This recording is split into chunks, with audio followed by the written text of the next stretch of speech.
زوار القناة، السلام عليكم، تحية واحترام لمتابعينا الكرام ومرحبا بكم في فيديو جديد على قناتكم عشاق الحدث.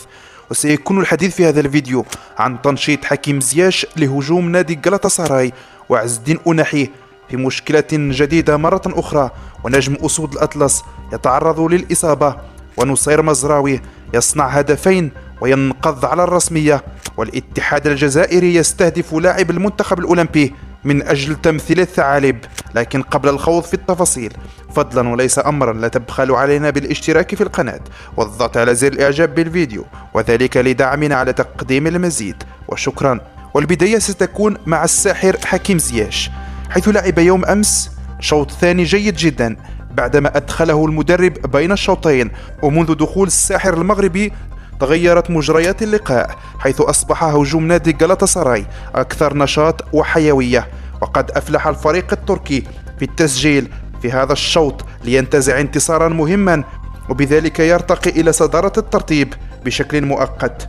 وبعد هذا التألق للدول المغربي، أصبح مرشحا وبقوة من أجل التواجد في لائحة وليد الركراكي المقبلة، بغية خوض مباريات التأهل لنهائيات كأس العالم ضد منتخب إريتريا ومنتخب تنزانيا على التوالي.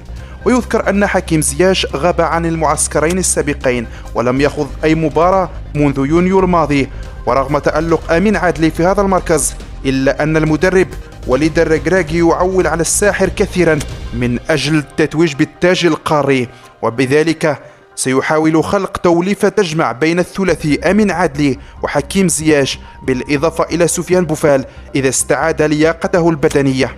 ومن حكيم زياش ننتقل إلى المايسترو عز الدين أناحي. أتأسف شديد الأسف على ما يعيشه هذا الفتى الذي تنبأنا له بمستقبل واعد، لكن ما يعيشه الآن يثبت بأنه لاعب غير منضبط بالمرة بعد هبوط مستواه بشكل مهول، ما ترتب عنه فقدان الرسمية. ولأن المشاكل لا تأتي فرادى، أعلن مدرب فريق أولمبيك مارسيليا جينارو كادوزو أن الدول المغربي عز الدين أناحي لن يكون مؤهلا للمشاركة في المواجهة المقبلة التي ستجمع أولمبيك مارسيليا بأولمبيك ليوني بسبب حادث منزلي، وقد أصيب أناحي في ظهره، لذا فضلنا أن يستريح كإجراء احتياطي. ومثل هذه الإصابات الخارجة عن التدريبات تثير كثير من الضوضاء في وسائل الإعلام، وتفتح باب الاتهام على اللاعبين خصوصا في حياتهم الشخصية، وهذا ما وقع فيه عز الدين أناحي.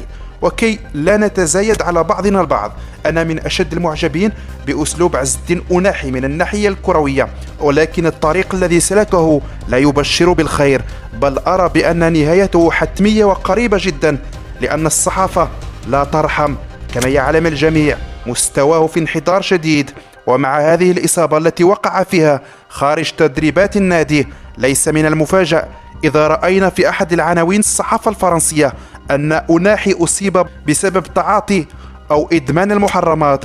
هذا مجرد افتراض وفقط، لأنه فتح الباب لهذا الأمر. أتمنى أن يعود أناحي لرشده، لأننا ننتظر منه الشيء الكثير، كما أمامه مستقبلا ظاهرا من الناحية الكروية، إلا إذا أراد أن يسلك طريق عادل تعربت الذي أقبر موهبته بنفسه. ومن عز الدين أناحي ننتقل إلى الاكتشاف الجديد للأسود أسامة العزوزي.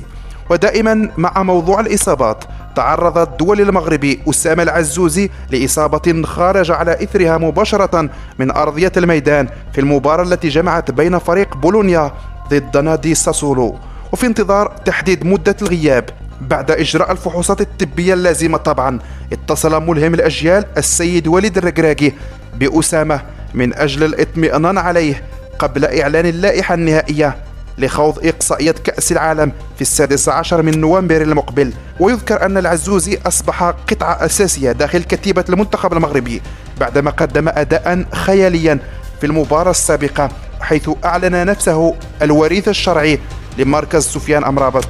كما يعول عليه مدرب المنتخب الأولمبي عصام الشرعي كركيزة أساسية في المنتخب الأولمبي، وينتظر منه قيادة المنتخب الأولمبي في أولمبياد فرنسا المقبلة. وشخصيا أرى مستقبلا رائعا للمنتخب المغربي في تواجد أسامة العزوزي، لأنه يمتاز بأسلوب فريد من نوعه على مستوى المحور. لذا أتمنى أن تكون إصابة العزوزي إصابة بسيطة وخفيفة، وذلك من أجل التواجد في المعسكر المقبل للأسود، ومن أجل خوض دقائق أكثر كذلك مع المنتخب المغربي، لأن ذلك سيخلق انسجام وتناغم اللعب مع كتيبة وليد الركراكي.